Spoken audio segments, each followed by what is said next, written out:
of the purity of the bride.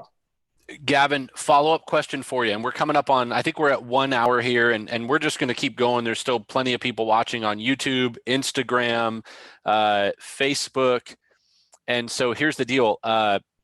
Gavin, I have a personal message for you from a guy named Matt. He says, up with Chelsea. I don't know what that means. And so I'm guessing you do. But his question is this: how far should Christians be pushing this in the public sphere? Should we be protesting and lobbying? Some would make a case for being like Peter calls us to in his later epistles, and in Romans 13, more model citizens, a little more calm, a little more reserved, and not necessarily going and holding up protesting signs and hollering at our city officials. What should we be doing as Christians? Should we be protesting? Should we be calling out our politicians in the public sphere and getting more aggressive? Does that make sense? Yeah. I think we need to be aggressive in the terms of convictional. I don't think there's anything wrong with convictional Christianity, and that demands a certain aggression, but that's connected to love as well. And so, we brought up the example of John the Baptist speaking truth to power.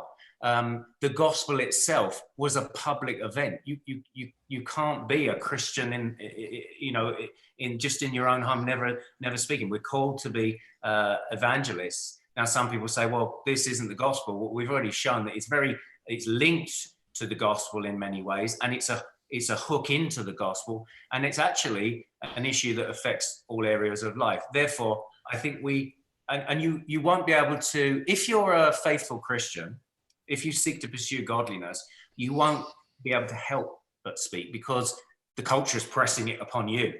Like the guy that said, well, in my workplace, I'm being forced to use training. You got to speak or you don't speak. You got to compromise or you got to be convictional. And therefore, I think it is incumbent on us to speak appropriately. Some might have a different platform to others.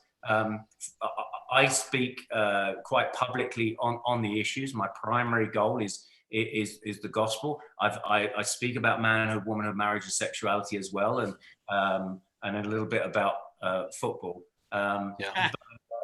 There are some. Hey, this man scored home and away against mighty Man U in Wembley in the mid-90s, captain of Chelsea, and beat Man U with Beckham sitting on the bench.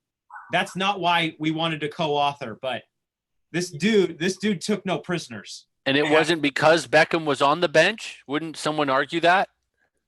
Yeah, no, Owen's got a couple of those facts wrong. His theology is much more precise than my football career, but then that was so long ago, he can be forgiven for that.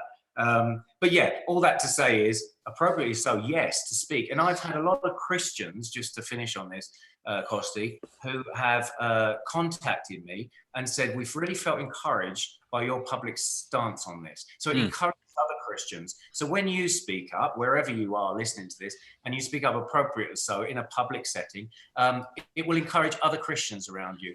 And plus, add to that, on these issues, because there's a common grace element in this, because the non-Christians are going, yeah, I can see a man is a man, and I can see a woman is a woman, and they come together, and yeah, only a man and a woman can make babies, and that has been the foundation of our society. This other kind of worldview doesn't make sense. So they're then emailing me or messaging me and saying, actually, I'm not a Christian, but what you're saying there resounds, there's some truth to it. Tell me more. And now you've got an insight into the gospel.